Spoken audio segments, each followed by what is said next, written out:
and dying in your beds many years from now, would you be willing to trade all the days from this day to that for one chance, just one chance, to come back here and tell our enemies that they may take our lives, but they'll never take our freedom?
And welcome to Anti-Tyranny News Radio here on UCY.TV. Thank you for joining me this evening. Oh, we're going to dive into quite a bit of news. I have a stack of articles here. Definitely not going to get through all this, but this first one came from Off the Grid News, and I really want to kind of cover this one because it gets into free speech, and it's also a thing where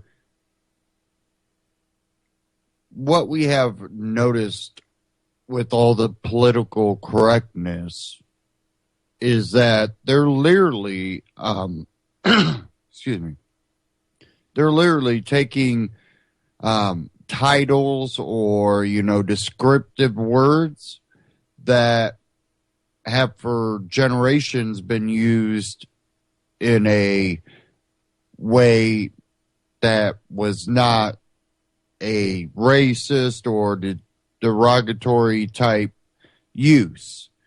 And they're taking those and they're telling the newer generations that, they didn't grow up in, the past, so they are believing what they're being told without researching because, well, a lot of times it's educators that are telling them this stuff with the agenda of brainwashing them to believe in something that they themselves believe in, whether they realize that it's not the truth or not. Some of them know that things aren't the truth, but they will still push it because they have a personal agenda and they do not care if they're lying to people. That's just, something that always happens. There are people out there like that. You'll never get rid of them, but that's why even kids need to be able to research beyond what the teachers tell them, but then a lot of times they'll also get punished for that.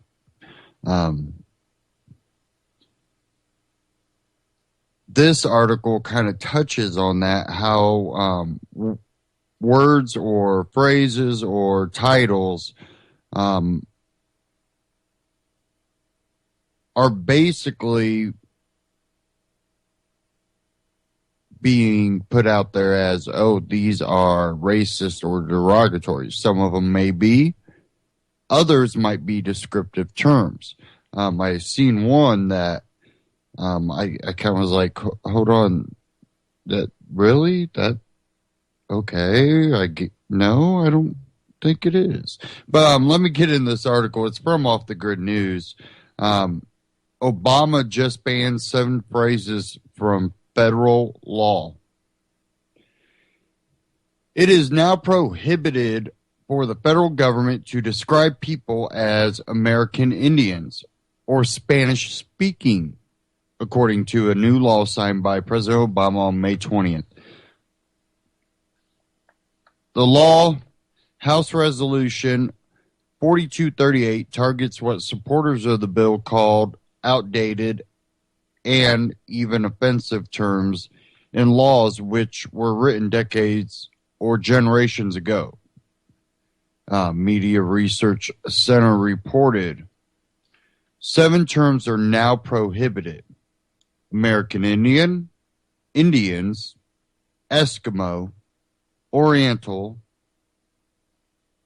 Inuit, Spanish speaking, and Spanish descent. They have been replaced by phrases such as Native American, Alaska Natives, Asian American, Hispanic, and Pacific Islanders. The law amended the Department of Energy's Organization Act and the Local Public Works Capital Development and Investment Act of 1976, each of which used old terms. Many Americans may not be aware that the word Oriental is derogatory. The bill's sponsor, U.S. Representative Grace Meng, Democrat from New York, said in a press release, but it is an insulting term that needed to be removed from the books, and I am extremely pleased that my legislation to do that is now the law of the land. Okay, now with the Oriental, that's a descriptive title for people that come from the Orient.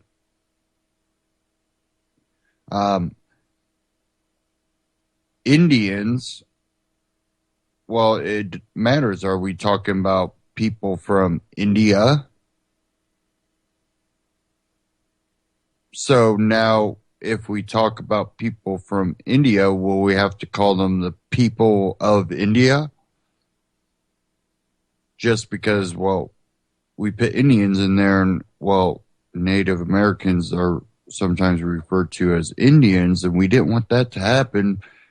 I'm not sure what the exact text is. I don't have HR 4238 in front of me, but it would definitely be interesting how far in detail they went with that. But Eskimo,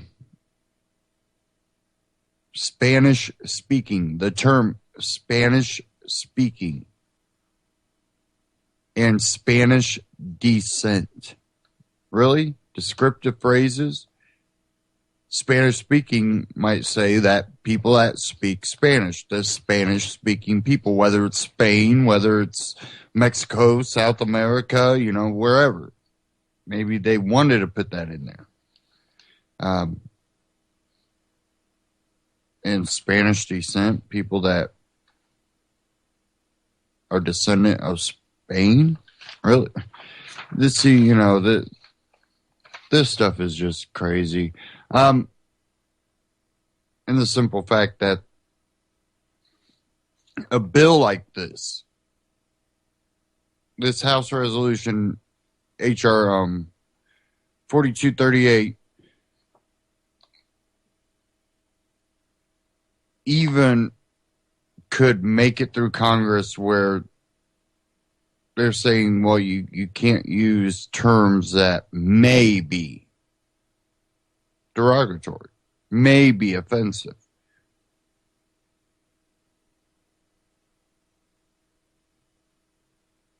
And again, that really does come down to free speech because, well, you're saying that, well, it may be offensive to someone. Well, everything the government tends to do tends to be offensive to people. So can we ban the government already? How far do you want to take things? And that's another thing about all this. It's playing off of people's emotion to further take their rights away. It's just a constant battle. And I do have a Ron Paul Liberty report we're going to get into. Court decision grants shocking new government powers. And I want to get into this because it's just amazing. And then you got these little, I don't even know what you call them, these brainless zombies that just want to be a part of some type of movement, don't even know what the hell they're talking about most of the time, 90% of the time, and they join these movements and go chanting phrases that they're told to chant. They shut down people that they don't agree with, so we can just get more government power to shut down more people that we don't agree with. Basically, you have a herd of sheep that are pushing the rest of society to the slaughterhouse along with them. And it's really unbelievable that we allow this to happen. And, you know, I had a response to the whole, when I talked about the socialism being a failed thing in Venezuela, and the collapse of it points to that. Well, it is socialism. If you're talking about a government-ran system and you talk about socialism, that is Venezuela. And they go, what about the banks and our banks? Well, yeah, they play a part in it. The same people that, are a part of us, but they also played a part of allowing Venezuela to have so much for so long. Listen, a lot of these people are in it to keep themselves in a position of money and power. That's a given. Anybody that gains any wealth, they don't want to go backwards. I don't know anybody that works their butt off, goes to college, starts a career, works their way up the ladder, goes, oh, maybe I went too far up the ladder. I should go backwards. I should start making less because, I just make too much. If anything, they go, I make enough now. I don't need to go farther. I don't need to, I make a decent living. I have a good income. But they want to keep that living, that income. That's human nature. You don't want to just work your butt off just to go right back to square one. But when it does come into power structures, these are people that are not playing by what we would call natural law. And they're able to do that through governments. And then when maybe that country or that government no longer is a viable option for them to make money and keep power, they abandon it. Which in itself there is a good thing. But the problem is you still have that socialist government. So they're still trying to play as they got these banks backing them. Well, they don't. It's a very, very intertwined cobweb of things that happen. But when you want to look at why it is that government-controlled socialism fails, look at the work rate, the percentage of people working in that country as socialism progresses. Because if everybody's promised a base, you will always have at least this. And when that at least this tends to be, oh, you always have that home, that water, your food, and your TV, and your phone and your cable, and then if you work, you can have other things. You look at how socialism works in almost every failed socialist country. You tend to see that it's because less and less people work. We have a form of that going on in the United States, and it's called the welfare state. And the more that the welfare state grows, the lazier the population gets. Therefore, well, why are they going to pay someone, $20 an hour to put connectors together anymore in America when, shoot, they barely get a box of connectors put together because they just take their time. They ain't worried about nothing. And then we have more and more and more people that are out of work.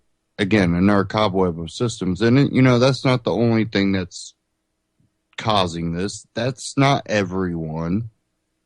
That's a small population here in the United States.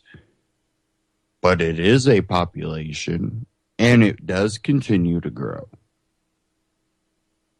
And then you see the economy get worse, therefore then they call for more welfare. Then they, more people go, well, it's easier to get to the welfare, which causes the economy to take even more of a downturn. And, this is kind of like a symptom of democracy. And,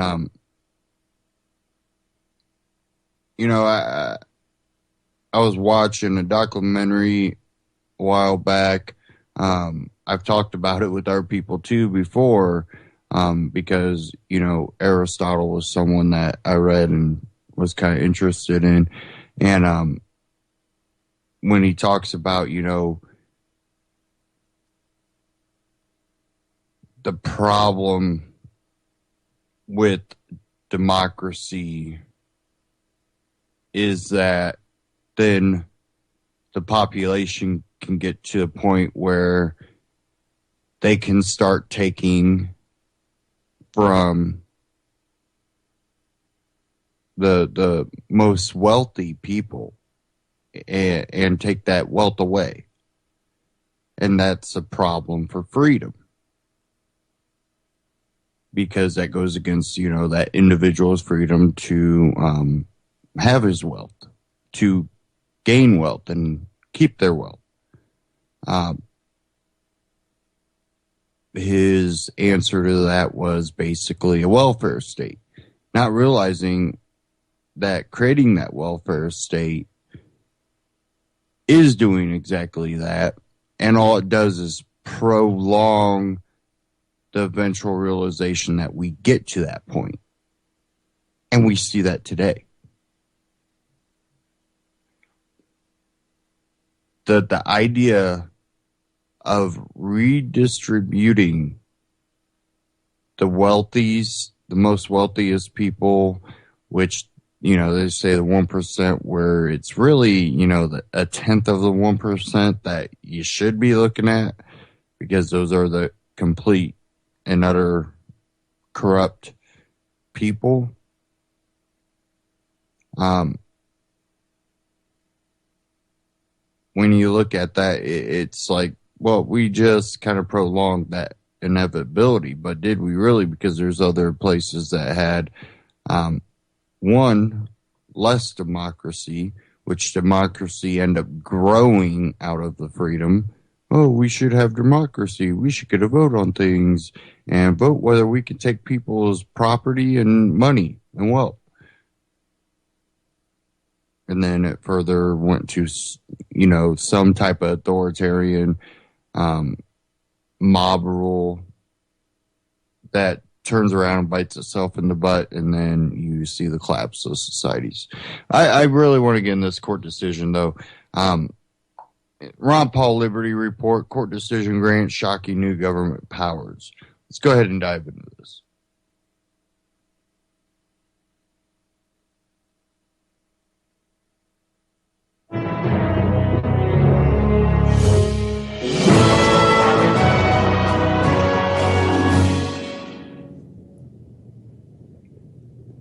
Hello, everybody, and thank you for tuning in to the Liberty Report. With me today is Daniel McAdam as a co-host. And Daniel, good to see you. Good morning, Dr. Paul. Well, good. We have an article to go over today that appeared on a Daily Bell that caught my attention because he was calling attention to an article that was on Bloomberg. And the title of the article on Bloomberg is very catchy, and anybody who's concerned about government regulations in the courts and liberty should pay attention.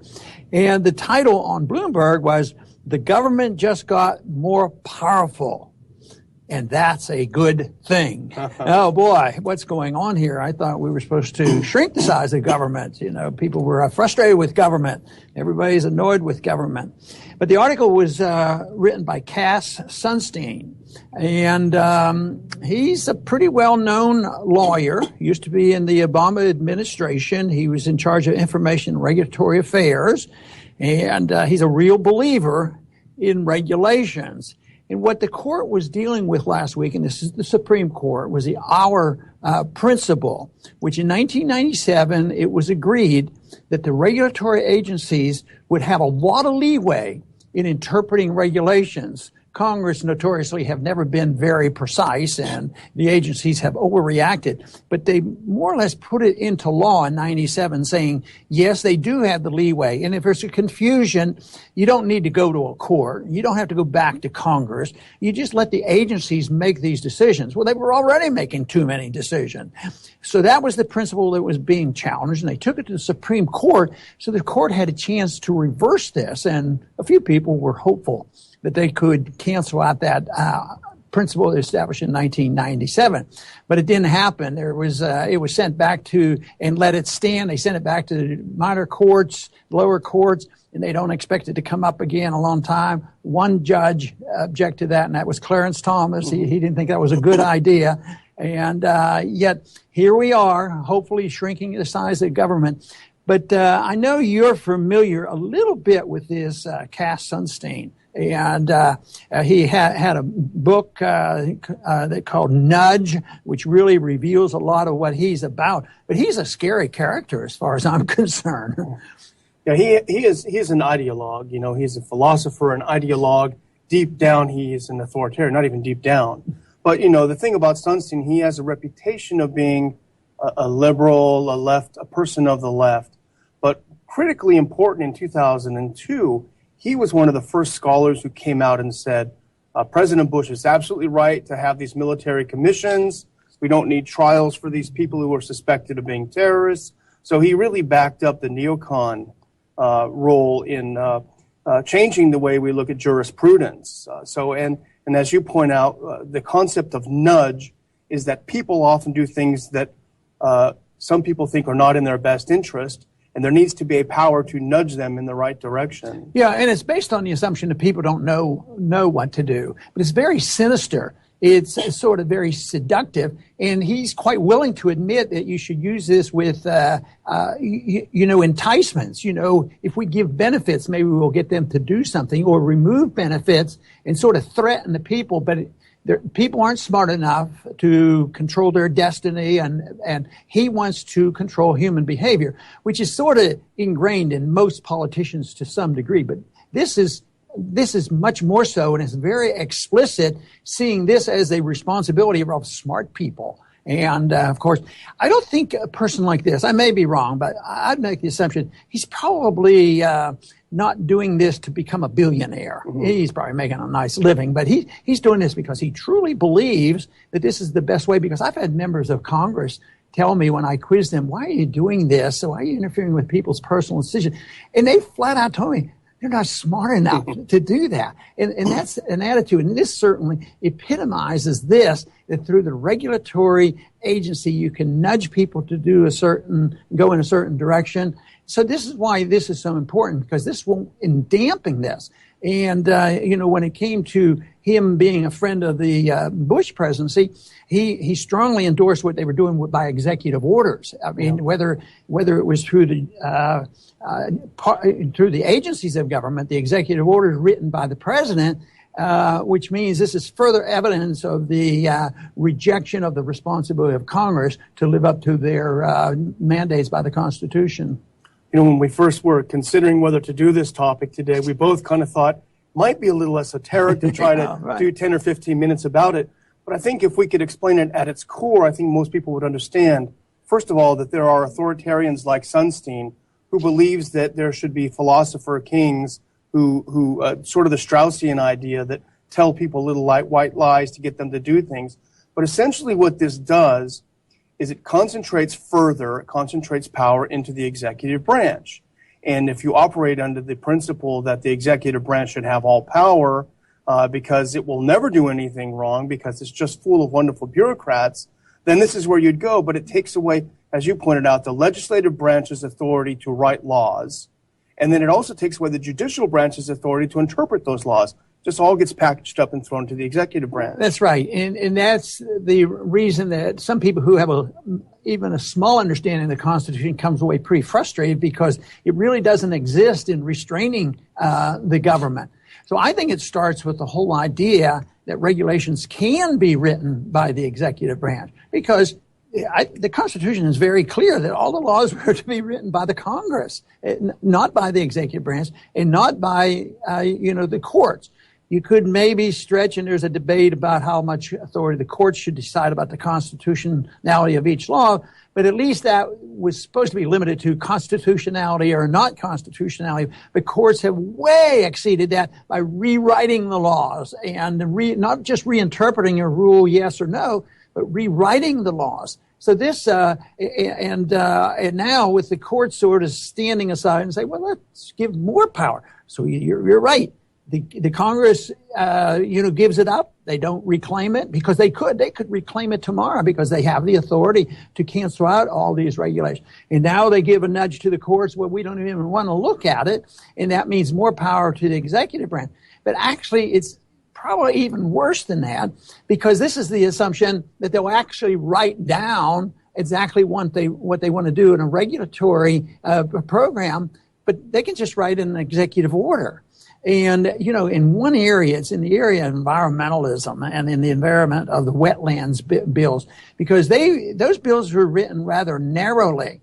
But the agencies of government come in. That's where you can find the most atrocious stories about how the agencies can come in and put people in prison, take their land, and all they might have done was improve their land and dug a ditch or a pond. Mm-hmm. And there are so many stories out there. It is really, and this whole mess that we have is an example of how little constitutional restraints that we have to restrain big government. And Congress is the most derelict in their duty because they seem to want to do nothing at all to help us. Yeah, I was thinking that I wouldn't mind, if it's okay with you, to put forth what I think the rationale of people like Sunstein is, and maybe have you respond. Because I think if I'm reading Sunstein right, the idea is that the executive branch and the various agencies are populated by bureaucrats who spend their careers dealing with these things. And there's a danger that the legislative branch, because it's populated with politicians who are subject to the whims of the people and of elections and these sorts of things, they may not make the right decisions. So therefore, the bureaucrats who are in there are the best placed people to act according to all of our interests. You would disagree with that, I think. No, that's obviously what they do. Yeah, and like I mentioned, money is involved somewhere along the way. And certainly when people want to influence government and do things and the lobbies come in, money is a big deal. But people like this, a big deal for them is the philosophy, their intent, just as we would be intent to move people in our direction of more liberty. And they said, well, then you're exactly the same. Yeah, one thing is we want to move in our direction by rejecting power to the government, the authority to regulate, economy and run the world, or to manipulate personal choices. This guy admits he wants to do personal choices and human behavior and bribe them and push them because the assumption is that they know best. And all authoritarians are that way. And not too long ago in one of my little books, I talked about all the authoritarians and they're all authoritarians. They're minor ones, major ones, they're major dictators, but you have authoritarians. I mean, the Congress is basically made up of authoritarians that know what's best, and they're moved by, the lobbyists and the pressure groups and the deep state, and they're always telling them what to do. So I think that it's the system that has rotted away. The founders made an attempt, but it's hard to say it. But the attempt didn't work very well, and we have to have a major revision of what we have or a better understanding. But right now, of course, the people will say, "Oh yeah, that sounds easy to me," and bureaucrats are good people, and they're the ones who are hands-on, and why take it to the courts? They want to mess up, and Congress is not going to go back and review every regulation. Well, there shouldn't be any regulation. The federal government shouldn't be writing regulation. The only thing I can conceive of in the view of a regulation or an executive order would be those that are constitutionally authorized, because a president, say in time of war or something, he can give instructions and, write an executive order to do this. And some are very explicit, but what we have is not explicit. I mean, we are just inundated with all these regulations, the thousands and thousands of pages. And then the arbitrary use of the judicial system comes into play too, because they can accuse almost anybody of anything. Just think of the IRS code. You can't even get two of the same answers from IRS agents, but it can be used against us. And look how the IRS agency now has been used against us, and certain groups have been targeted for this reason. So it's a very bad system that we have inherited, and it's a bureaucratic authoritarianism that has run totally out of control. Yeah, and Sunstein, I think, embodies some of the worst traits for libertarians. An authoritarian who does it for your own good. And, the old quote by C.S. Lewis about that being the worst of tyrannies. But, he's famous for his advocacy of government employees secretly going into chat rooms anonymously and shifting the conversation away, debunking conspiracy theorists. He also believes that the First Amendment needs to be reformulated in a way that benefits the state more. But what's interesting about Sunstein is it's sort of a dynamic duo, because he's an authoritarian at home. His wife, Samantha Power, is really one of the prime movers in the idea of humanitarian interventionism. So she does overseas what he wants to do at home. She'll go. She was a huge advocator of the attack on Libya, for example. So she says it's in your own good that we come and bomb your country to smithereens, and when things turn out badly, well, too bad. So he's called a liberal. I don't know if she's a neocon or whatever, but see, they'll have appeal across political spectrum. Just they supported, the Bush war and doctrine. But, one thing that bothers me a whole lot, because I think ideas have consequences, bad ideas have bad consequences, and he is the most quoted professor on legal problems in the country. I didn't know that he was that well known, but the most quoted. So he has tremendous influence. So if power and influence is what he's anxious to have, he should be a very, very happy man. Of course, in his title of his article, and that's a good thing. A libertarian should be quite satisfied to saying that, we have repudiated the system. We have eliminated this power. We have returned these decision-making to the marketplace and the people, and the individual that does this, the libertarian that does it, they dissipate power. But that's not people don't want to hear that. I mean, how many people running for office right now are bragging about, I want to dissipate power. No, the people want to hear, I want my food stamps, and don't take my food stamps from me. And that means the food stamps for the poor and the food stamps for the rich, because there'll be punishment. So there's always limits, no matter what they say.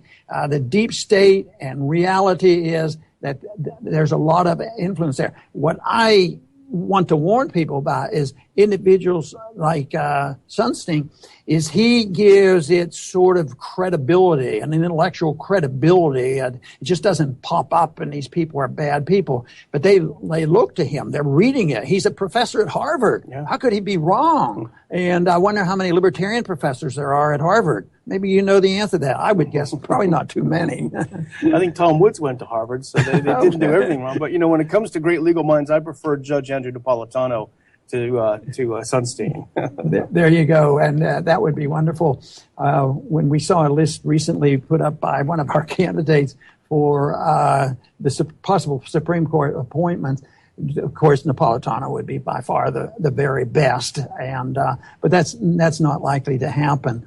But right now, I would say the emphasis that we're trying to put on this is the agencies of government and the executive branch don't need any more help. And that's what this ruling did last week by refusing to look at this regulation or this ruling of 1997 saying that the regulatory agencies have this power and duty and responsibility to interpret, enforce, and penalize people. And which means if they can fine people, they can put you in jail if you don't obey it. And people have been put in jail strictly through the administrative courts. That is atrocious. That has nothing to do with liberty. Someday we need to wake up and decide that the free market and personal liberty is the answer to our problems, not more government. I want to thank everybody for tuning in today to the Liberty Report. Please come back soon.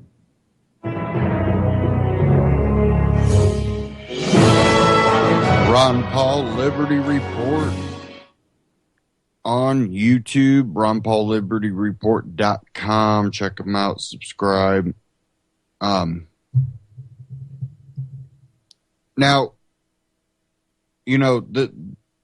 this is something that there might have been people that were hoping that, this would actually be looked into, that it would, maybe be overturned, but that was unlikely to happen.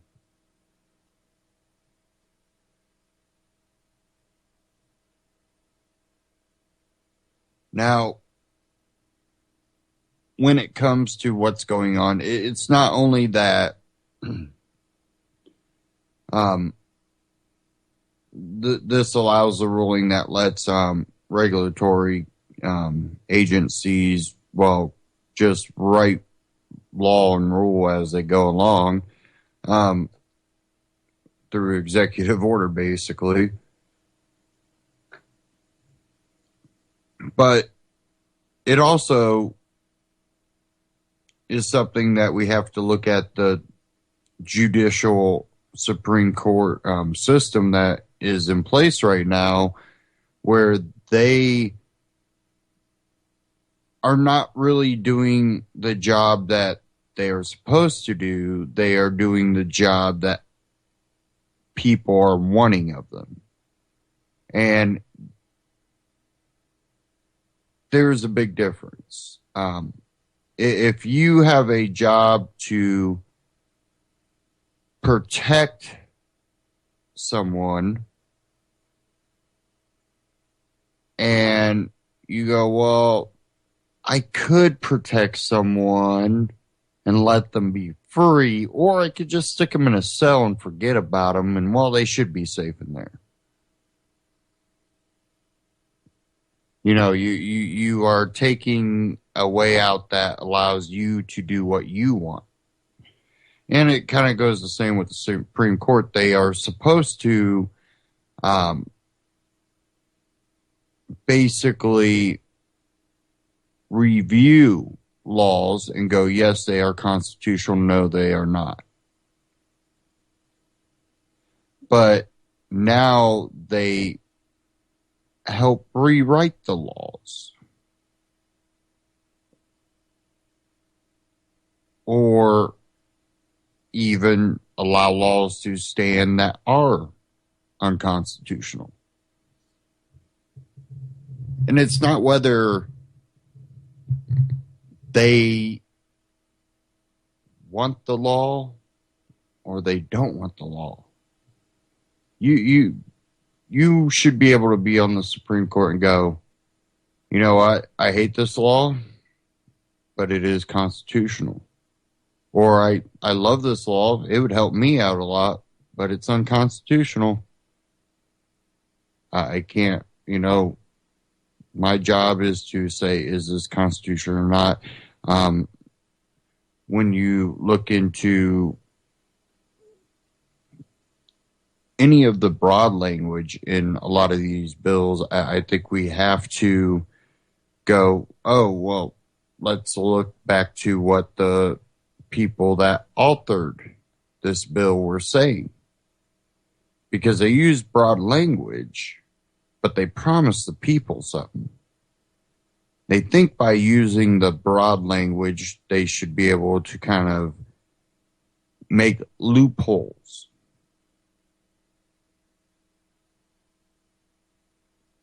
But when you promise the people something and then you make the language broad so it could later be interpreted differently, we should go back. You look at what the founders said about, things like the First Amendment, the Second Amendment.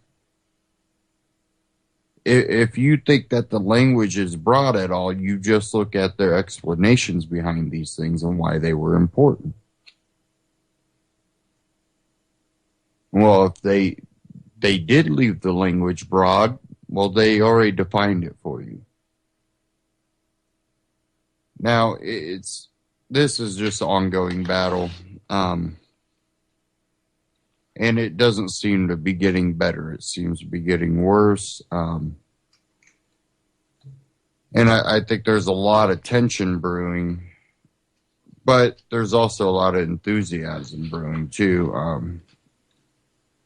I have one article over here, this one from Bug Out News, and then I have one here, and this one's from Reason.com. The one from Reason.com, this is, if and when New Hampshire becomes its own nation, blame Carla Gehrig. Former Free State Project head named president of even more out there group. New Hampshire is the live free or die state, though it bizarrely has state-owned liquor stores. It's home to the Free State Project, which recently met its 20,000 target number of people pledged to move to New Hampshire and radically shrink the size, scope, and spending of government there.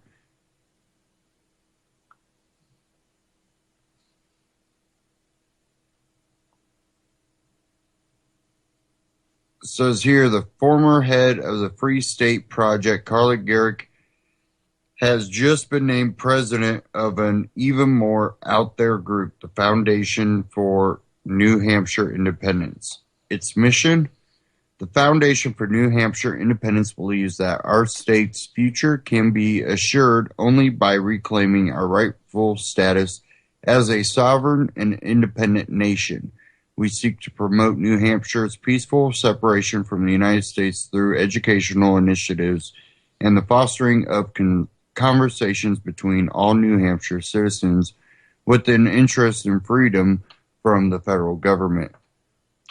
From the group's press release, now that the Free State Project is on track to bring thousands of activists to New Hampshire, it is the perfect time for me to shift focus, said Gehrig.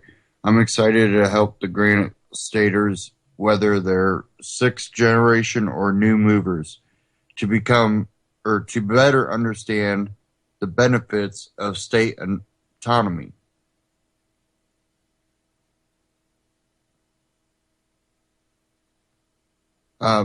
New Hampshire already has a vibrant civic culture founded on the ideals of freedom, independence, and self-reliance. If people embrace autonomy, New Hampshire could be an independent entity with a population roughly 4 times the size of Iceland. That would continue to trade and interact with neighboring states free of the federal government's failing policies and debt. Life in New Hampshire would grow even more prosperous. In February, the Free State Project invited Reason TV up to interview Edward Snowden as part of the group's Excellent Library or Liberty Forum. And as long as we're talking about all things New Hampshire, on June 19th, the 26th Free State Project is running its 13th annual Porcupine Freedom Festival, aka Pork Fest, which is a truly phenomenal event. Think Burning Man meets Freedom Fest meets the Rainbow Gathering meets Bitcoin up in the yin yang. So go check that out. That was from Reason.com. So, you have a lot of enthusiasm coming out of that whole thing. And, we have seen the freedom movement grow, but we've also seen a lot of setbacks lately. And a few in the past.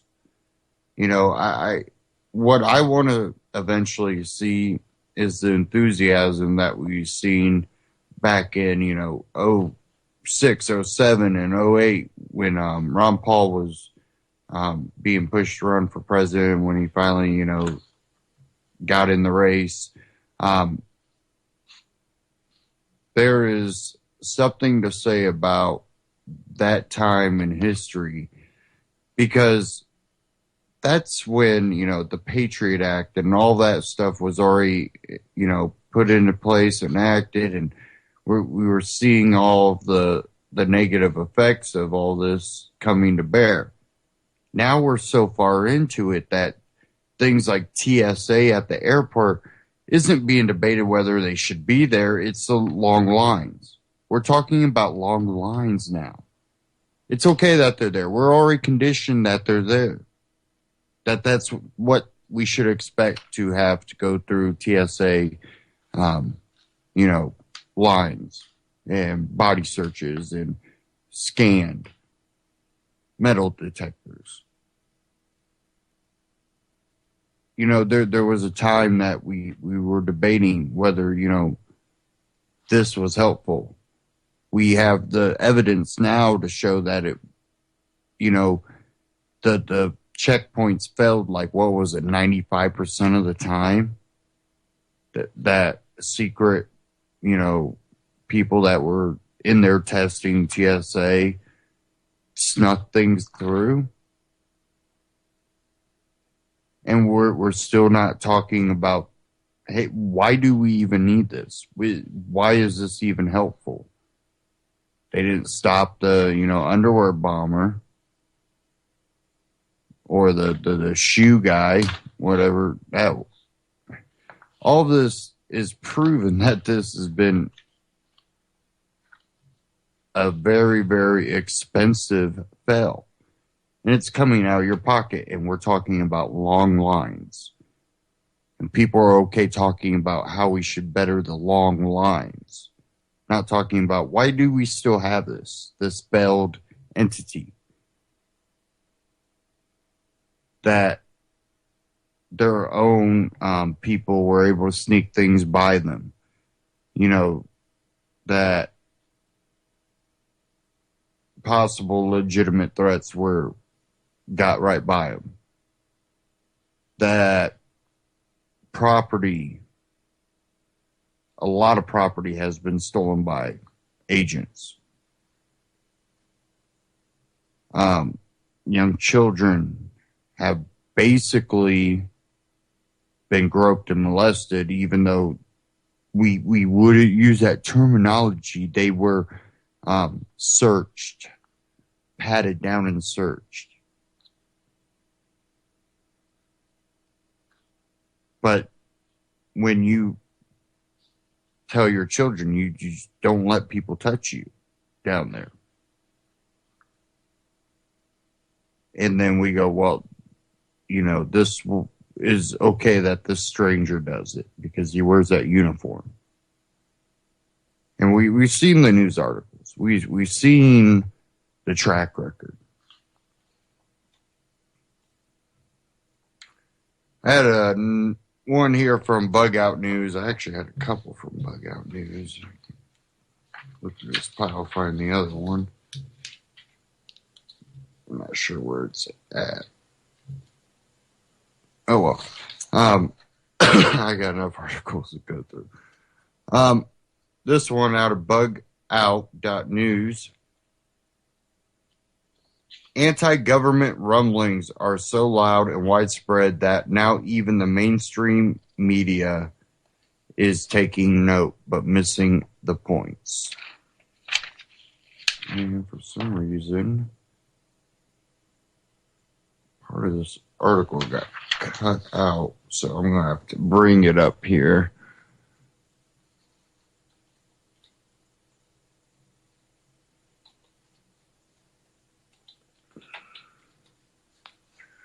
Just give me a second as I bring it up.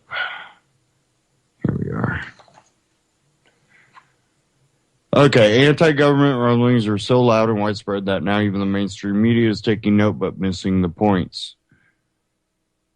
In case you missed it, the Washington Post spent no small amount of time and resources on a story the paper published on Sunday that essentially showcased one man, Oregon B.J. Soper, and one patriot group, the Central Oregon Constitutional Guard, as examples of growing anti-government movement that is spreading across the country, especially in the Midwest and West. Soper was quoted literally, "I will give the Post that much," or liberally, "I will give the Post that much." Though with the left-wing press, you never really know how much of it was said, was left out of the final story or placed out of context. That said, the piece was also peppered with snark and suspicion of such groups, all carefully woven into the prose. And that is always the case. The writer turned to some of the usual subjects like the Southern Poverty Law Center's left-wing cook and constitutional hater Mark Potok.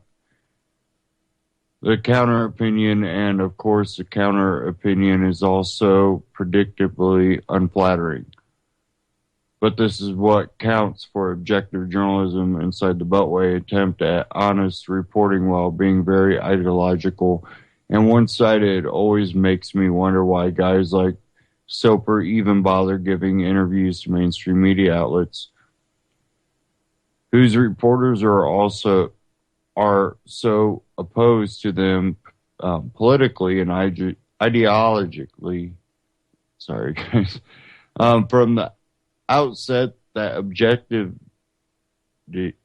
objectivity and fairness were never even considerations. Sorry, let me get this on my bigger screen. I'm trying to read off my small one here. Okay.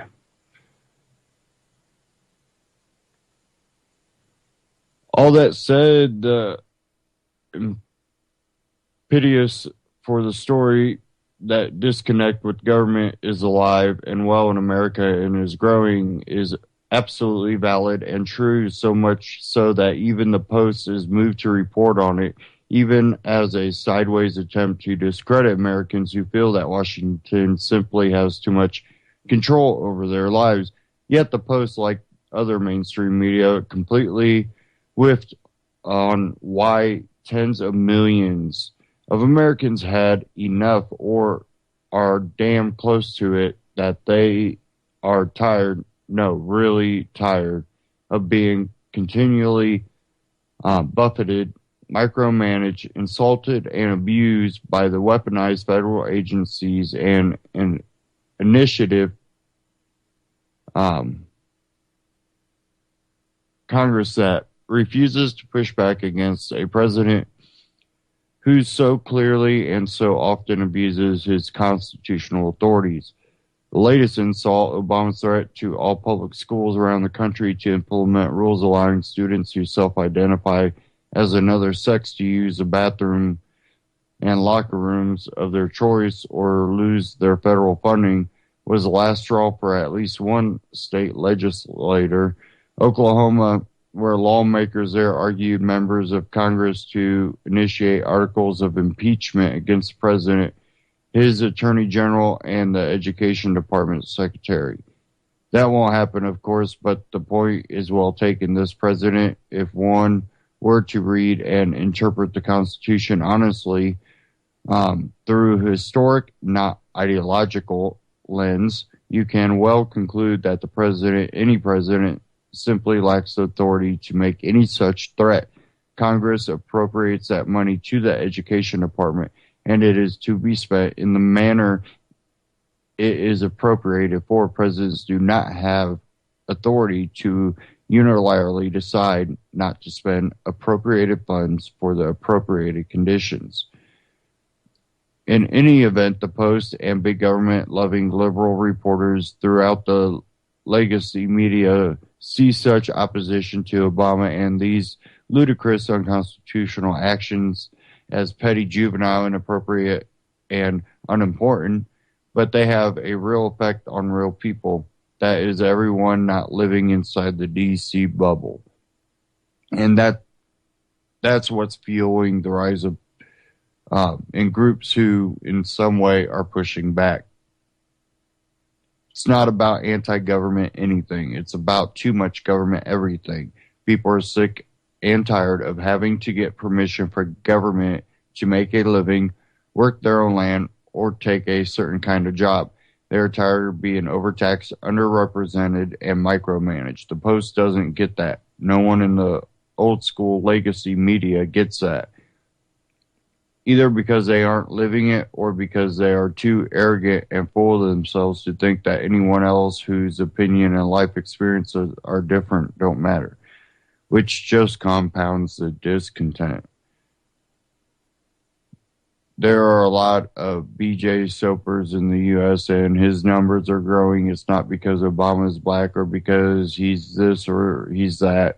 It's because increasing numbers of Americans are fed up with the inefficiency, overly expensive, incompetent, and meddling government, all of which has perpetuated, and Congress hasn't done much to intervene. Yes, the rumbling sounds of discontent are indeed growing louder across the land, but too few are in positions to help quiet that discontent, even know or care why it exists in the first place. I thought that was a really good article. John Daughtry. And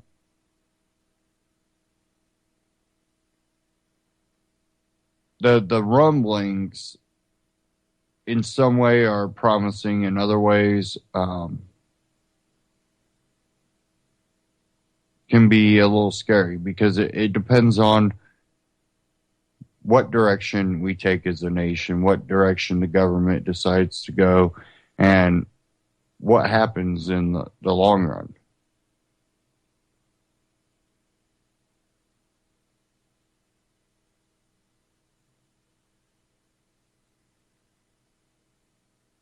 I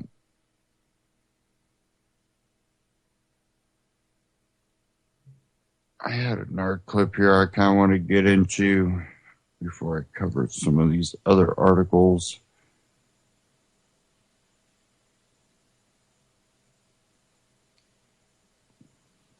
Let me bring it up here.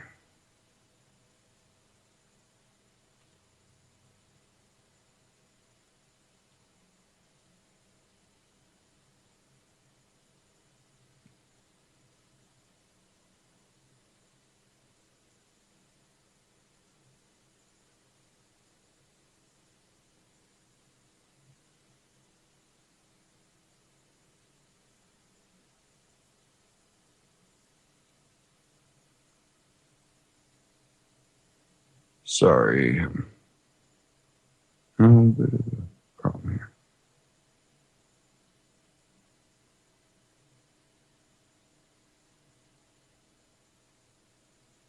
Okay, now we got it.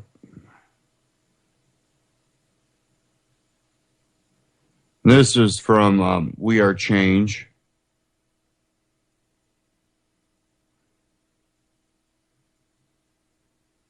And this is the end of the U.S.-Saudi Arabian relationship and its grave consequences. I wanted to cover this. We'll get into a little bit more news here domestically, but I want to get into some foreign news and some of the consequences that federal government gets us into, and we're told to believe that we're responsible for the cleanup of it. But let's go ahead and get into this.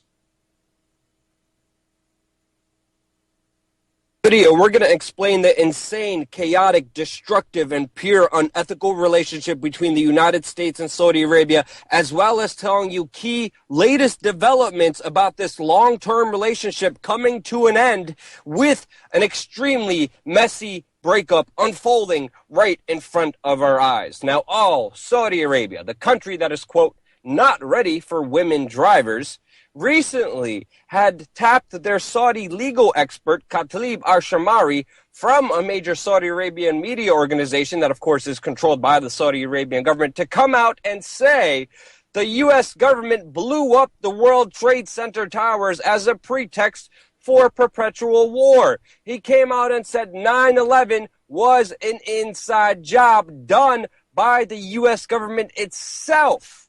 Now, of course, the Saudi Arabian press, which is controlled by their government, is furious because the U.S. Senate has just voted and approved a bill that allows the families of 9/11, the victims, to sue Saudi Arabia for helping finance these attacks. And we know, everyone knows, Saudi Arabia's second biggest export, other than oil, is terrorism. The New York Times even reported from a 2002 commission inquiry that the 9/11 attacks have found that Saudi officials living within the United States at the time had a hand in the plot. Of course, the U.S. government covered this up. The U.S. government flew high royal Saudi Arabians connected with the bin Laden family, connected with Al-Qaeda, out of this country when no one was allowed to fly on September 13th, 2001.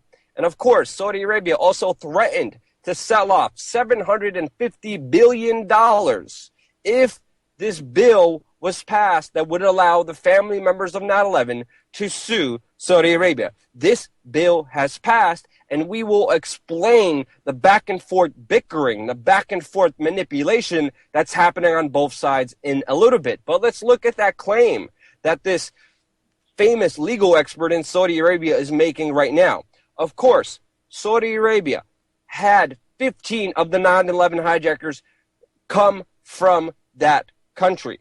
But it was under an expedited CIA visa program under the Jeddah consulate that approved and fast-tracked these passports in control by the CIA. And this is according to a whistleblower within the State Department, Michael Springmeier, which you should read, and the source for this article will be in the description below because the revelations are huge.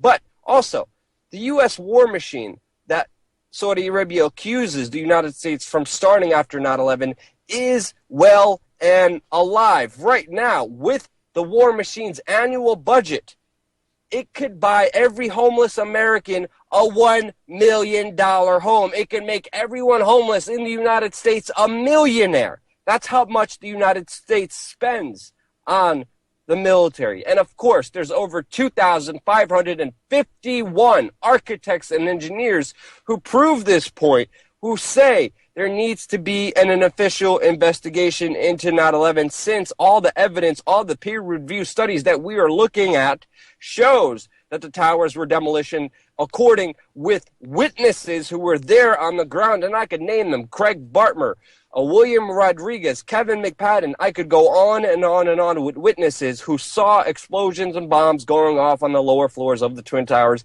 as well as scientific architects and engineers, experts speaking out, proving this claim that Saudi Arabia is pushing. Even John Kerry himself came out and said, yeah, World Trade Center 7, Building 7. Yeah, that was done in a controlled fashion. He even came out and said about this. But what is happening now?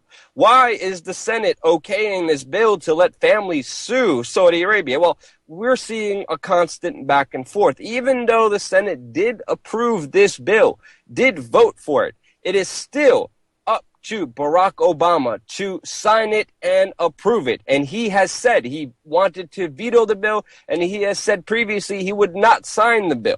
So with this bill passing, Saudi Arabia, just after hearing all of this scuttlebutt, came out and preemptively said, well, if you're going to blame us for 9/11, we're going to say you did 9/11. The relationship between Saudi Arabia and the United States has been a very close one, especially when it comes to radical Islamic terrorists. The United States and Saudi Arabia are fighting the United Nations not to designate a terrorist organization which is tied to Al-Qaeda inside of Syria, to make sure that they are not designated as a terrorist organization so Russia can't bomb them. Saudi Arabia and the United States are rejecting the attempts of Russia to label Al-Qaeda terrorists as terrorists. This is unbelievable. Meanwhile, Al-Qaeda rebel groups have visited the United States, met with U.S. politicians, while the State Department says, well, we had no idea this was even happening. And this is happening right in front of our eyes as Al-Qaeda is coming to the United States, meeting with U.S. politicians. This is utterly just nuts and insane news, but you see this relationship with the United States, with Saudi Arabia, helping radical Islamic terrorists inside of Syria has been going on for quite a while, ever since the beginning. And we'll explain why this is happening in a little bit. But also with Saudi Arabia's illegal war on Yemen, using barrel bombs, violating international laws, forcing a war on Yemen right now in its brutal scale, the United States is quietly helping Saudi Arabia wage this devastating aerial campaign on civilian populations. It was also Hillary Clinton who sold those illegal barrel bombs to Saudi Arabia. She celebrated the victory, and Saudi Arabia donated over $100 million to her. This is the toxic, insane relationship that has started all because of oil. As we know, the United States used to buy oil from Saudi Arabia based on the petrodollar. That is the main thing that is giving the U.S. dollar any value. It's because it is traded globally. Saudi Arabia made a deal with the United States, and the United States used to be the biggest purchaser of oil from Saudi Arabia, and they did this all based off the petrodollar. The Saudi Arabians would have done this, would have kept this up. It would have been a good relationship. But now, with this failed pipeline that not many people know about, but the United States and Saudi Arabia had a planned pipeline that would have gone through Saudi Arabia, through Syria, through Turkey, into Europe, and bypassed Russia's complete monopoly and control of European oil sales. Russia sells a lot of oil to Europe. If Saudi Arabia would have built this pipeline, which was planned years and years ago, they would have undercut Russia and had a direct line to Europe, and Europe would have purchased oil from Saudi Arabia. The only country that stood in the way was Syria. Syria had a very strong alliance with Russia, and Syria said, no, we're not going to throw Russia underneath the bus. We're not going to allow this pipeline to be built years and years ago. And ever since then, Saudi Arabia, Israel, Turkey, and the United States have been giving weapons, arms, money, munitions to Syrian rebels, Al-Qaeda, al-Nusra, to get rid of that president. And because of this failed oil deal, because of the low oil prices, you see the tensions rise between the United States and Saudi Arabia. Saudi Arabia is now preparing for the end of oil. the richest oil country in the world, is building a $2 trillion post-oil fund since the demand of oil is going down and causing this conflict between the United States and Saudi Arabia. Saudi Arabia is going to go broke because of these latest revelations that are happening. Because now Russia and Saudi Arabia are pumping as much oil as possible. The demand for it is low. Because there is so much of it, the price naturally goes down. They are in competition with each other, have been in competition with each other. They tried to undercut each other. It didn't work. And now, with the low oil prices, they are going after China, which is going to piss off the United States. Right now, Saudi Arabia is selling a lot of oil to China. But Russia is doubling down on their oil exports to China, and they have just stolen the Saudis' crown, China, and Russia is now the top oil producer, oil supplier to China. And Russia and China have made an agreement and are now selling this oil on gold-backed yuan, a new currency that China has launched that cannot be traded or used for U.S. dollars. With Russia now stepping in, having a great relationship with China, China and Russia making a deal against the U.S. petrodollar. Saudi Arabia, most likely, again, this is all speculation. I can't have anything to verify this, but I personally believe Saudi Arabia needs to survive by selling more oil to China.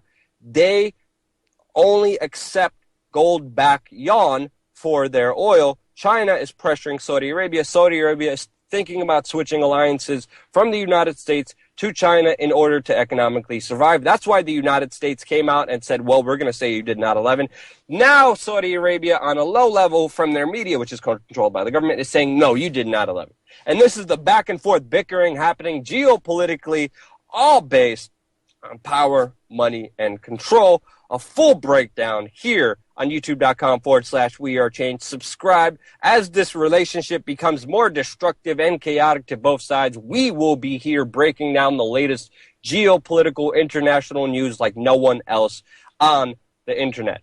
Subscribe. Support us on Patreon. $1 a month keeps us fully free and fully independent for us to be able to provide you the news that we are providing you here today. Thank you again so much for watching. Subscribe. We're going to have a lot more coming here your way. In today's video, we're going to... Okay.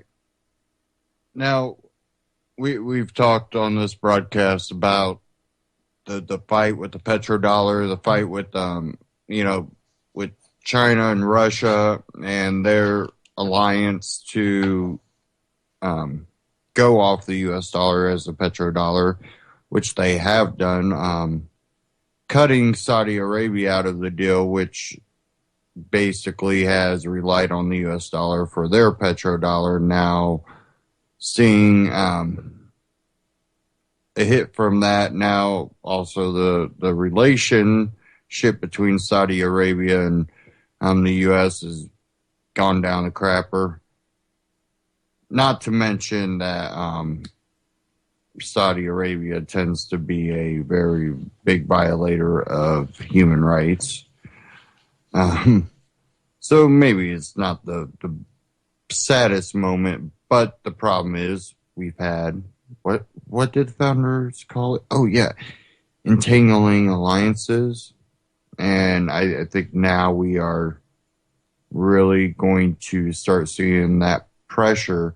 And our economy is just going to end up going down the crapper. Europe's already seen it. I'm trying to see if I had this one article. Not seeing it.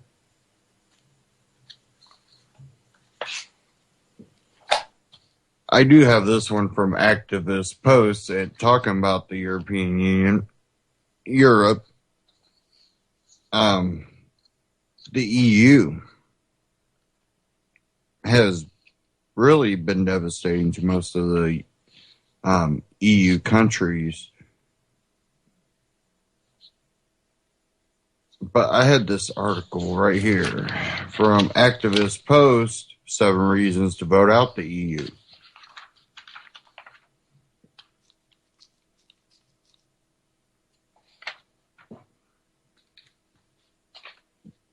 Give me a second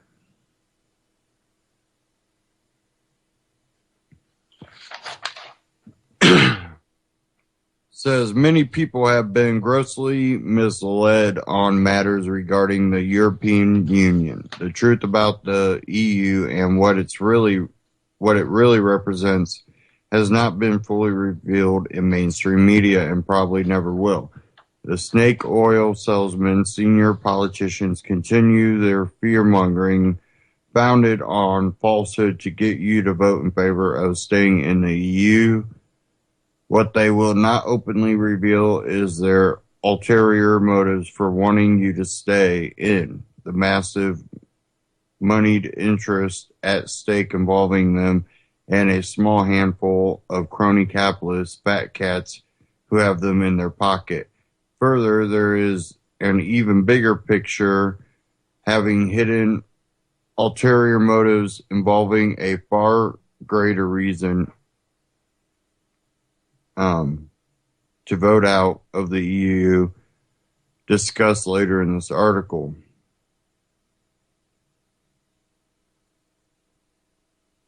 One group rules in secret this... Oh, sorry.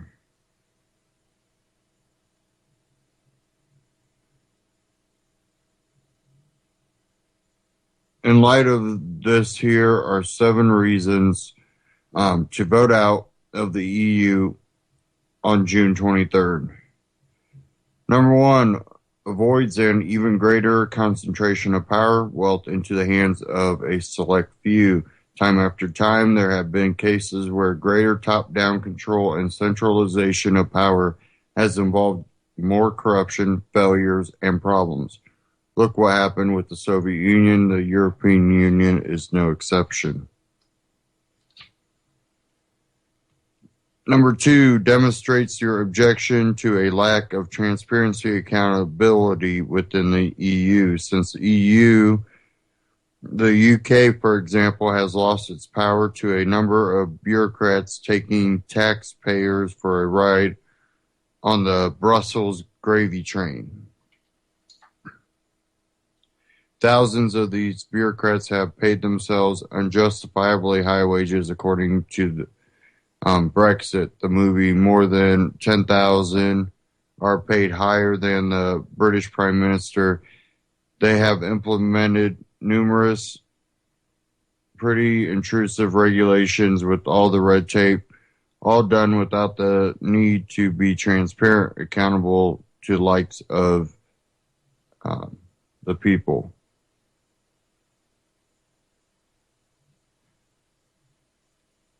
Number 3 will mean taking back your sovereignty. Legislation in the EU is done behind closed doors without the inclusion of Parliament. The UK has lost on voting numerous times to the EU bureaucrats. In short, if citizens want their say in matters over legislation in a system that isn't just undemocratic but anti-democratic, then they must vote out.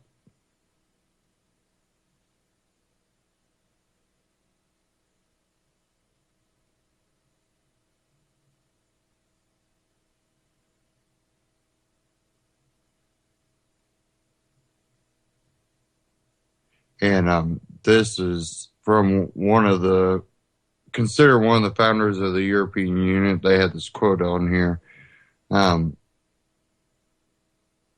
Jean Monnet, or Jean Monnet, however it's pronounced. Well, again, one of the considered founders of the EU, birthed in the 1950s. This was from Common Market. Europe's nations should be guilted towards the superstate without their people understanding what is happening. This can be accomplished by successive steps, each disguised as having an economic purpose, but which will eventually and irreversibly lead to federation. Number 4, demonstrates not voting for something you don't understand. Don't allow yourself to be ruled by a system you don't understand. People are clueless over the administrative structure and the who's who when it comes to the EU, even a number of politicians. Number 5 means voting to get unstuck from the EU fortress with all its related restrictions. EU regulations or restrictions, such as those related to trade deals, stifle innovative, creative individuals. For example, giant corporations love the EU. The EU's high number regulations stop innovative small business competitors from challenging the giant corporations and cannot thrive or survive the onslaught. Number 6 means voting for independence again. Don't be fooled by the political bread and circus offered to you by the con artist politicians, such as offering better phone rates or other little trinkets like cheaper holidays, while saying it will be a disaster for trade if we don't vote in. Independence could mean a return of the economic glory days. Trade can not only flourish, but there are far better deals outside of the EU fortress with other countries besides EU countries will not simply pull the plug on trade with non-EU business because there's too much at stake for them to refuse. Look at the case of Switzerland as a non-EU country and how they continue to flourish as one of the richest countries in the world, home to many corporations.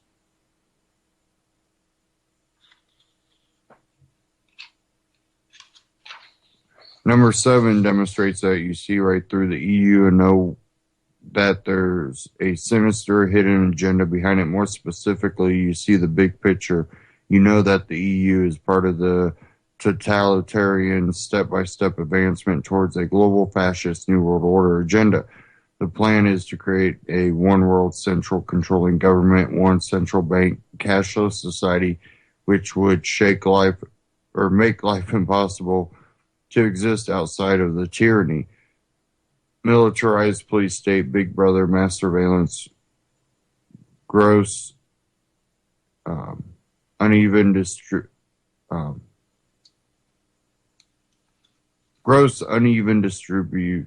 of wealth, etc.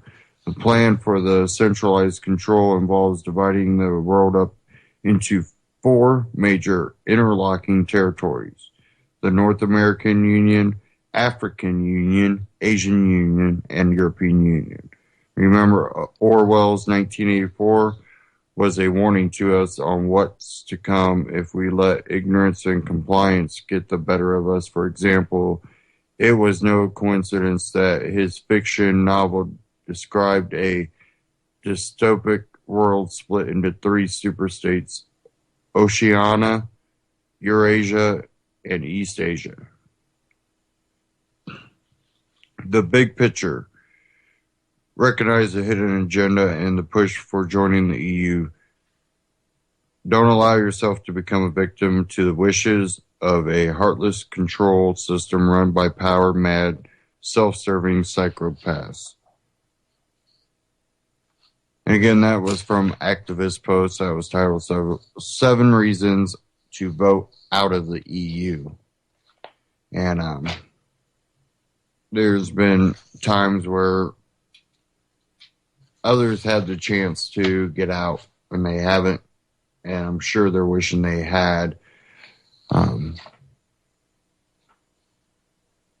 Maybe not, but I believe they are.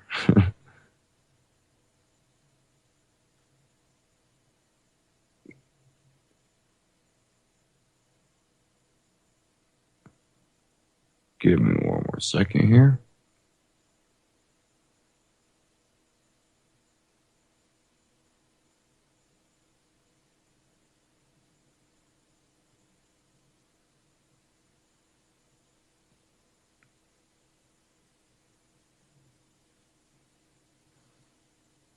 Okay, give me a second.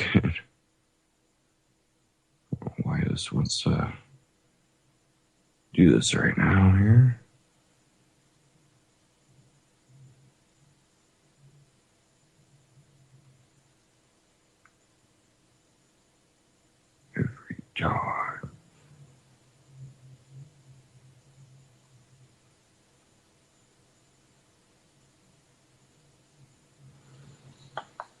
Okay.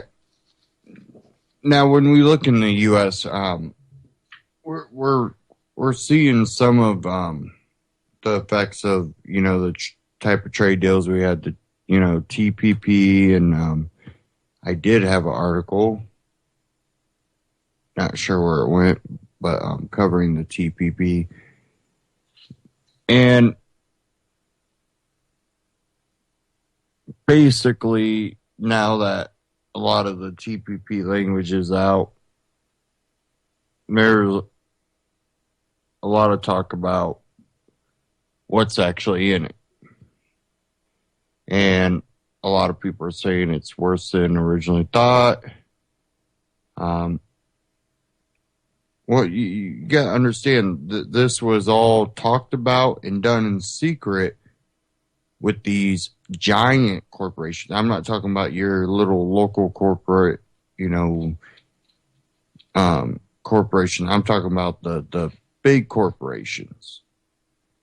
One of the big corporations, one of the sectors that is big corporations are the tech companies. And there was a lot of talk about free internet being at stake. But at the same time, I've seen go across my news feed Christopher Green over there at Alternative Media TV, AMTV. He put out a video a day ago about 5 U.S. tech companies own a third of all cash. Now, if they were involved in the TPP behind closed doors, wouldn't you think that they might want to keep a third of all the cash? And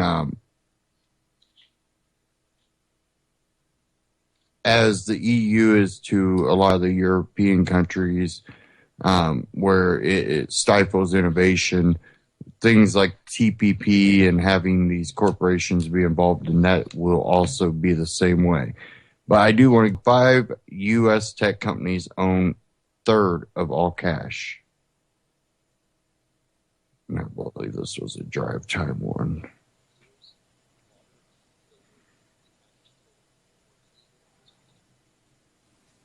Not long ago, it felt good to withdraw your cash from the bank, to expand a business, to go on vacation, or to buy a new car. But today, withdrawing your own cash has become very risky, according to the Secret War on Cash, a new Swiss America white paper. I just read this shocking report. It made my hair stand on end. I learned why banks are now required to spy on you and eye for the government, and then report any financial behavior deemed suspicious or unusual. Get the Secret War on Cash now by calling 1-800-289-2646. Did you know simply spending cash today is enough to get branded as a potential criminal? That's right. You must read The Secret War on Cash. It's free by calling 1-800-289-2646 or click the link below. Find out how to survive and thrive by reading this special report. Give them a call today at 1-800-289-2646 or click the link below to register.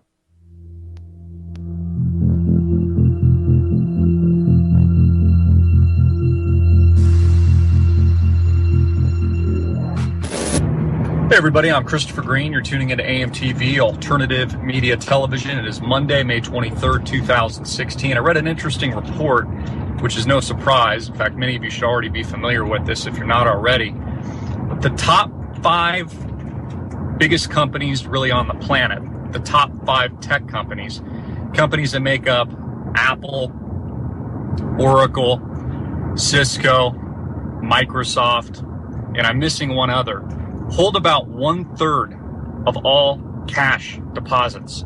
Think about that for a minute. The top 5 companies in America, non-U.S. financial-based companies, hold 1/3 or more of all cash deposits. And 1/3 of all those cash deposits are held overseas so that they cannot be taxed by Uncle Sam.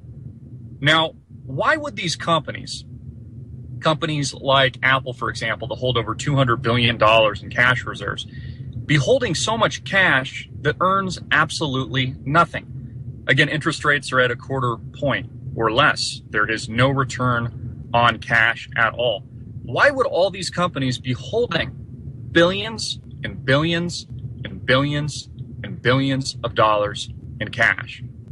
Well, the first element of this, which we pointed out here just a second ago, is that they, especially if they hold the cash overseas, don't have to pay tax to Uncle Sam. In fact, Donald Trump has talked about this, maybe levying some kind of one-time repatriation of cash, incentivizing corporations to actually move this cash back to the United States and, put it into investments or the workforce, et cetera. So that's one reason to avoid taxation.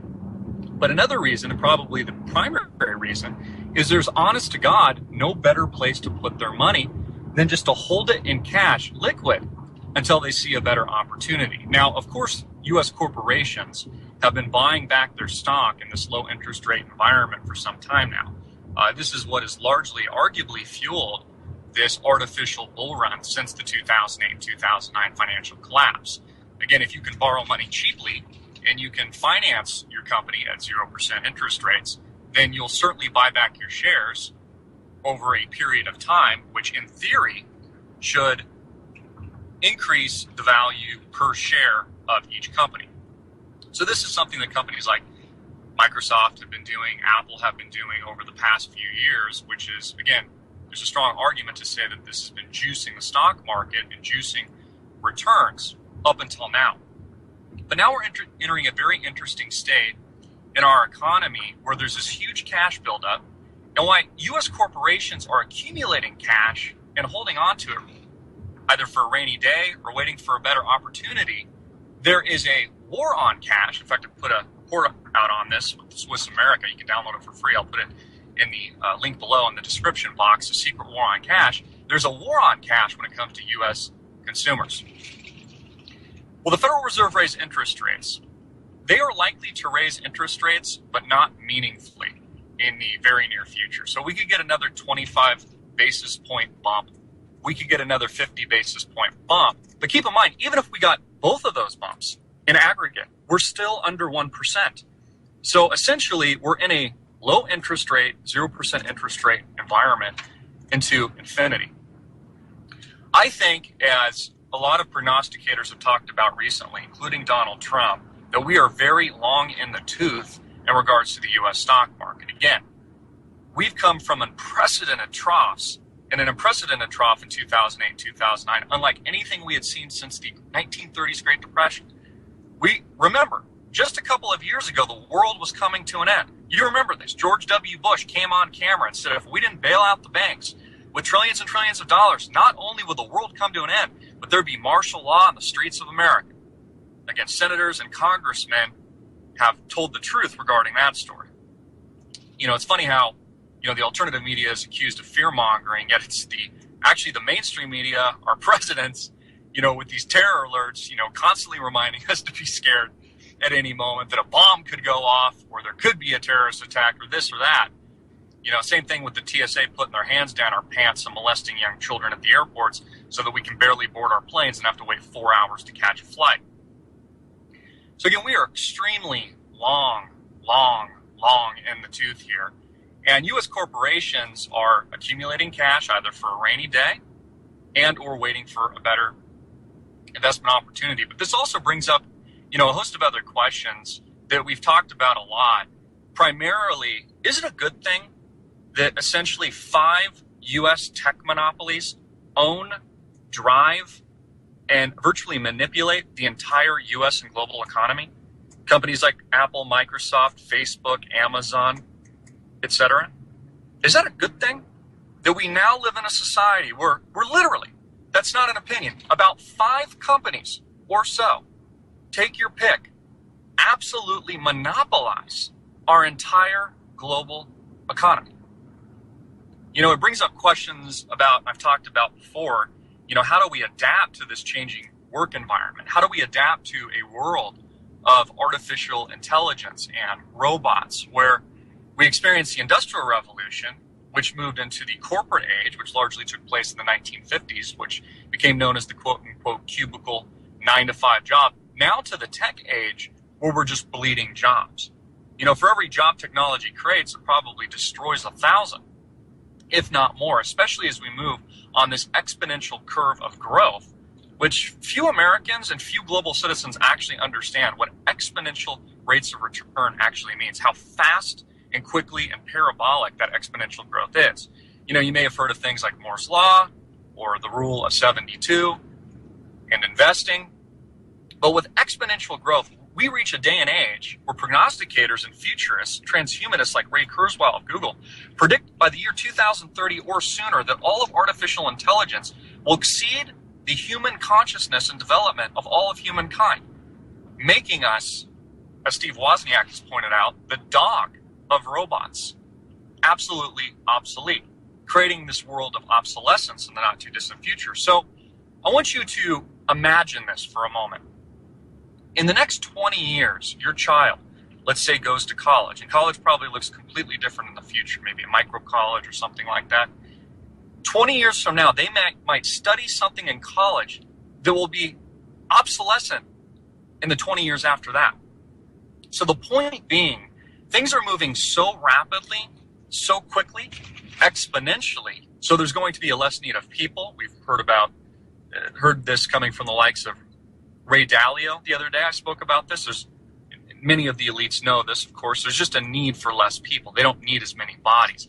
Again, with the Industrial Revolution, it largely replaced human physical labor, but it did not replace our mental labor. Here, you know, the doctors, attorneys of the world, our ability to think as human beings. The machines didn't replace that, but now they actually are. The machines, through the artificial intelligence, are replacing, as physical labor was replaced in the Industrial Revolution, mental labor is being replaced. Intellectual labor is probably a better word in this dystopic reality that we've created for ourselves. And again, there's optimists that view this as a heightening of human awareness and an emergence of new technology and a merger of humankind into a new species merged with the machine. And then there is a more pessimistic view, which I tend to lean to, although I study both sides of the coin, that we're creating our own dystopic hell, of which is a byproduct of our own creation and really our own Frankenstein, where we're creating a world of obsolescence where humans are just no longer needed, where we're almost being subjugated to a digital ghetto. As people like Matt Drudge, I think, have eloquently spoken not too long ago in an interview he did on the Alex Jones channel. The masses are being subjugated to the digital ghettos while these tech elite only garner, control, and gain more power than they ever have before. We see this blatantly on the balance sheets of some of the largest tech companies on the planet today, holding over a third of all cash in existence. And a third of that, they're not paying taxes on.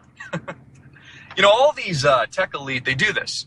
You know, they're meant to be perceived as these, huge philanthropists, for example, people like Zuckerberg, basically taking his entire net worth and turning it into this philanthropic foundation. Well, basically all that has done for Zuckerberg is allowed him to redirect his wealth into whatever pet projects he wants without paying taxes.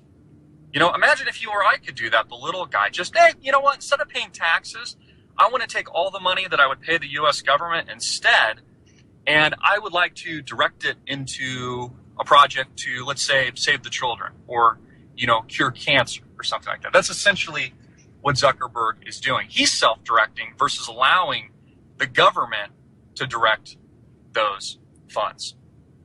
So we are absolutely in a magnificent and amazing transition, economically, physically, spiritually, unlike, I think, anything that we've ever before seen in human history. And we must ask ourselves, do we continue to allow these tech monopolies to govern our lives through these privacy policy agreements that they force all of us to sign without any of us really reading them because they're thousands of pages long? Or, for example, one of my computers, which I've been delaying an upgrade to Windows 10 because I don't like Windows 10, and it's far more Orwellian than its previous software releases, just automatically upgraded one of my computers the other day without my permission. I mean, this is how much power these people have. You know, people that are pro-immigration, like Mark Zuckerberg, he's pro-immigration, wants millions of people to come over here, right? He's very liberal in this area, while at the same time buying up all of the surrounding real estate that surrounds his mansion in San Francisco Bay Area so that he can demolish the homes and basically downsize them into smaller square footage so that none of them can peer in or even get a glimpse of his giant mansion. That guy, that tech elite. Those are my thoughts for today. Get it out everywhere, make it viral, hard hitting it in your face. And for our free report, The Secret War on Cash, click the link below. Peace. Christopher Green, AMTV. Now, you know, he talked about that story, you know, Zuckerberg and, you know, buying up all the real estate, downsizing the homes, making little mini like ranch homes. That way no one could peer into his home. Now, that's one thing, you know, if you're willing to sell your home to him, I'd probably be the guy that's like, yeah, nah, I'm okay. But what's more interesting is the whole tech thing where they're holding 1/3 of the cash. And they're also positioning themselves to continue to grow and all that. Just look at government, really a lot of different government institutions that maybe you have to deal with. You have to do it electronically for the most part. They might have other options, but the other options are very limited and even more strenuous because they want you to go electronic. They're forcing people into electronics. They know that this is one of the best ways to track people, which people have related the Obama phone to that. Well, if you want to track everyone, if the poor people can't afford it, then how is that going to be a useful tool? Well, we'll just give them free phones. And then since we give them to them, I'm sure there's some strings we can attach to that, can't we?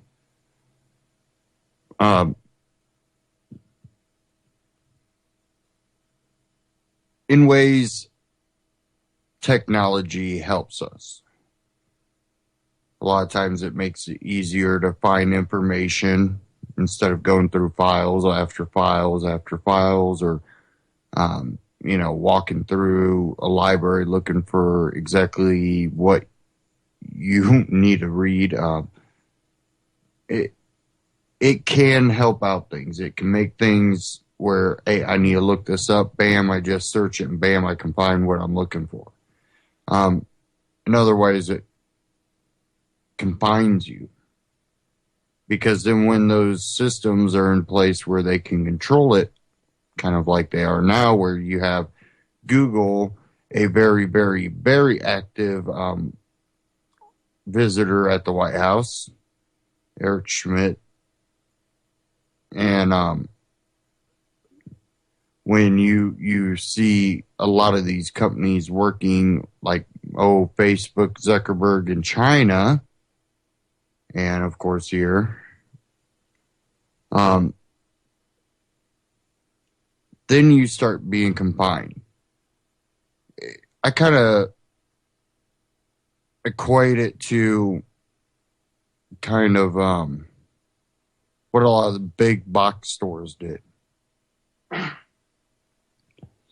I remember when the big box stores went from having the one, maybe two stores in a area to having the 5 or 6 stores in the area. Basically, you don't have to go too far to run into another one. If that one doesn't have what you need, just go right down the road to the next one. And then it just keeps repeating itself the further on you go. It's ABC box store, ABC box store, ABC, you know. There's a Walmart in like every little section of town. There's other big box stores, Meijer, whatever ones it might be. Well, that expansion pushed out the mom and pops. Well, in the process of doing this, when they were popping up everywhere, they had one hell of a selection. I remember going to the hardware store, or, the hardware section of some of these big box stores, and they got everything you could possibly want. Kind of like the hardware store did, except they were a little cheaper. Ran the mom and pop hardware stores out.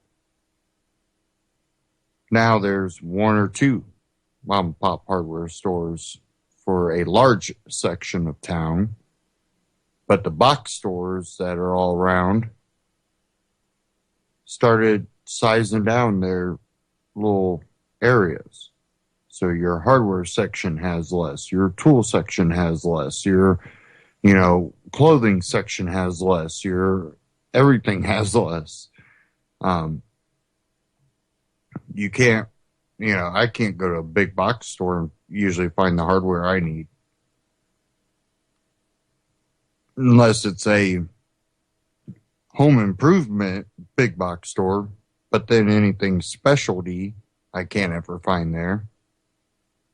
So then I have to drive halfway across town to that one hardware store that's still left.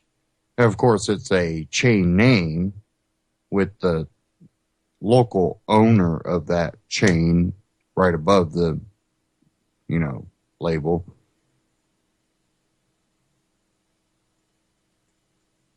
It's it's the same with the tech industry. They go around, either buy up or run out their competition. And then once they do that, they start controlling the content, the services they provide. Many people have claimed search engines are restricting and changing their algorithm to hide information that you might be looking for, because they want you directed in a certain one. Which not a big fan of the person. Anyways, when two of the Google guys, Eric Schmidt and I can't even remember his name right offhand, but they were on The Blaze with Glenn Beck, and Glenn Beck was interviewing him. And I've mentioned this before. Eric Schmidt talked about, making sure that the right information is getting out there. We would want to stop the information that might get out there that might incite violence. Well, that's kind of a broad term to say. Could that not mean that if telling the truth might incite violence, because when people are aware of what's really going on, they will be extremely angry and might revolt? That might cause violence, so we can't let the truth get out there. Because I think that's exactly what he's saying, but trying to make it come out like, we don't want lies out there. When someone searches, what happened on 9/11, we wouldn't want the lies out there now. Again, it's still going to turn around, bite free speech in the butt. And all you have to do is go, well, that's conspiracy theory. Well, it might be a theory based on facts, maybe. You never know. You don't know what the subject is. Look, we got these 28 pages over 9/11 that evidently point somewhere towards the Saudis, and the Saudis are coming out defending, themselves, of course, whether they're using truth or lies, who knows, because we classify those 28 pages. So yes, there's going to be theories about where the conspiracy originated from. But the fact is, there is some sort of conspiracy that are in these classified 28 pages, evidently. And according to, I think it was Senator Sessions talked about it, I think, that it implicated the Saudis. But again, until we can read the full context of those 28 pages, we can't make up our own conclusion about it. And do those even expose everything? Again, everything's a theory unless you know 100% fact that everything and all the information you are gathering is 100% truthful. So everything, in a sense, is theory, except when proven. And even when we think things are proven, maybe we are getting not enough information and we just kind of, it worked that time. And that was a fluke. We only did it once. And we think that's fact.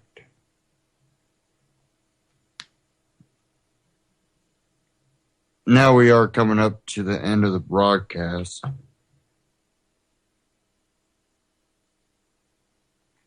I had one last article. I do want to cover this one real quick. There's actually two of them. I won't be able to get to this one, but go to countercurrentnews.com. There's an article about police arrest news reporter for questioning mayor's high salary.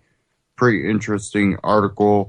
The reporter is from WBRZ2. It's an ABC affiliate. And this took place in White Castle, Louisiana. And again, that was countercurrentnews.com. Police arrest news reporter for questioning mayor's high salary. I really urge you to go check that out. Another one that you need to check out, go to fee.org. Under policy, why should anyone need a license for anything? Really, really good article. I want you guys to go check that one out too. Don't exactly have time to cover those two. I might do that Friday. But the one I do want to cover real quick, out of naturalnews.com. Hospital patients are being vaccinated against their will. Nurse blows the whistle on criminal vaccinations being forced on innocent patients. Nearly 2 years ago, CDC senior scientist Dr. William Thompson admitted publicly that he and colleagues omitted vital information from 2004 report which indicated that African American males who received the MMR vaccine before reaching 3 years old were more at risk for developing autism. Now another vaccine whistleblower has come forward to inform the public that she has witnessed vaccine injury daily while working as a nurse in a neonatal intensive care unit.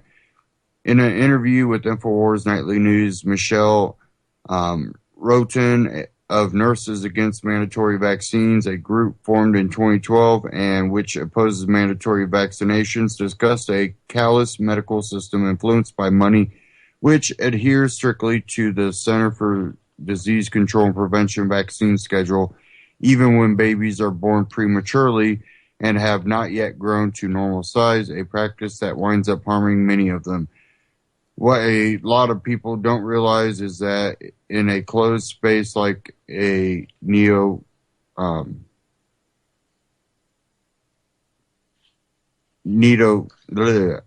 can't even speak right now. A neonatal intensive care unit, is that we've decided that we need to vaccinate these babies on time, regardless of how undersized from premature birth they are. Babies could be 4 months early and still supposed to be inside their mother and weighing 3 or 4 pounds and getting the same amount of vaccine as a 200-pound man, she said, adding that physicians and practitioners sometimes made light of the fact that though some infants who were born prematurely had not previously required any artificial support to breathe, They would now have to be placed on ventilators after getting their regularly scheduled vaccines. It's hospital policy. Roten also said that NICU personnel would often receive calls from nursing staff on pediatric step-down units, warning them that 2-month-old premature babies would be getting their scheduled vaccines, so NICU staff would need to have enough beds available because we all know they're going to have increased breathing difficulties, feeding and digestive difficulties, apnea, periods of no breathing, and bradycardia, slow heart rate. That is what goes on, Roten added. In a separate video, another nurse vaccine whistleblower warned of flu and other vaccines being automatically offered as part of new hospital government policy. Since the Affordable Care Act came out, we are now, as nurses, required to ask every single patient when they come to the hospital if you had your flu vaccine or your pneumococcal vaccine. If you say no to either one of those in the computer, an order will generate that says we need to give you this vaccine. We don't need to speak to a doctor. It's hospital policy. It's now health department policy that we now have to give you the vaccine. Not really giving informed consent. You know that even patients presenting with non-flu related problems had to be offered the vaccines. Once more, she also said that new consent to care forms include consent for vaccines, even though patients are unaware that they are granting that consent. When you go to the hospital, you need surgery. You say you need knee replacement surgery. They're going to ask you if you had the vaccines. You're going to say no. Then they're going to say, well, you need to sign this consent if you're going to have surgery. You need to sign a consent. In this consent, there's a word called biogenics. If you sign the consent saying I consent for you to give me biogenics, that basically means they can give you anything they deem necessary, including vaccines. So if you say you didn't get the flu shot and it's flu season and you sign the consent saying I agree to biogenics, they will give you a vaccine even when you're under anesthesia because you already signed the consent. And again, that was out of naturalnews.com. And that one of the whistleblowers was on InfoWars Nightly News. Michelle Roten of Nurses Against Mandatory Vaccines. And I notice we are coming up to the end of the broadcast. They also have the videos attached there at naturalnews.com. Hospital patients are being vaccinated against their will. Nurse blows the whistle on criminal vaccinations being forced on innocent patients. And again, go check out those articles I didn't cover. The one out at fee.org, why should anyone need a license for anything? And that one's under policy. And then Countercurrent News, police arrest news reporter for questioning mayor's high salary. Another example of the police state in action. And go check that out. They also got videos attached to that one, countercurrentnews.com and fee.org. Go check them out. And don't forget to check out Ron Paul Liberty Report, AMTV, and all of them. A lot of articles I didn't get to cover and didn't even get a chance to mention. But we will cover some of those Friday. And, you know, with this whole election cycle the way it is, I think it's really going to be dependent on the people that understand and love freedom to stand up and stand their ground in the years to come, because I think we are facing a lot of tyrannical and authoritarian dictatorship coming forward. But, you know, again, we'll have to